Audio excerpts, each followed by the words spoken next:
We're in Kingman. Nick from the Mike and Bo Show just joined the channel, but he did exactly what we're saying. He drove by, found an ugly building, found the phone number of the owner, called him. Hey, do you want to hear an offer? Or would you consider selling your property? They said, yes, we'll hear an offer. They actually threw him out a number, $175,000. This is 3,400 square feet, so around $50 a square foot. We can probably lease this place for $2,400 to $2,800. So we are beating our 1% rule. We're coming up here today because this is an over 50-year-old building and it's stick built, not iron built. We're kind of seeing, is there any termite damage? Is there any mold damage? Was there water damage? New roof, garage doors? What repairs? What money do we have to put into this to get it to where I can go and lease it for 70 cents to 85 cents? This is one big lot. We have a dividing fence between this one section of the lot and the other section of the lot. This, like I said, is all one. And then we have another lot that is over there. All in total, this whole entire plot is all owned by the same seller and it's about 1 acre. What we're looking at right now is seeing how we can monetize on this specific lot,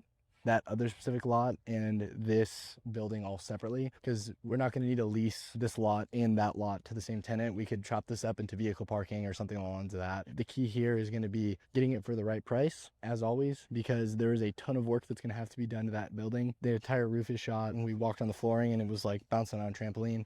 It's all shot, so we're gonna have to figure out obviously what it's gonna cost to replace all the flooring, what it's gonna cost to replace the roof, what it's gonna cost to fix up the drywall. We're just looking at all the ways that we can maximize the income of this entire deal. Right now they want 175, and 175 for just this lot is not gonna be worth it. We're not gonna be able to pay that. We're gonna have to just see how we can generate the most amount of revenue here, and that's why we have Denny, and we're going through to figure out, in addition to renting out the warehouse, how else can we rent everything else out.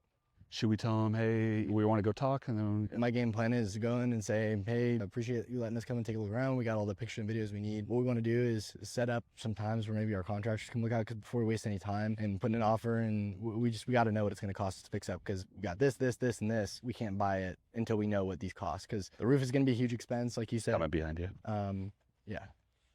Well, we really appreciate you letting us come by and take a look at it. This is our backyard. We're from the area. This is kind of what we do. Some of the big concerns, let's be upfront, is that roof. It scares the heck out of me. Feels like the whole building needs a whole new roof system. The roof would be my big concern. I wanted to bring my roofing guy out here and get a bid. I noticed the black mold all kind of around. I was scared of some of the rot in the wood at the floorboards. So those are all kind of things I was just kind of wanted to go back and start doing some math or getting some bids from my contractors.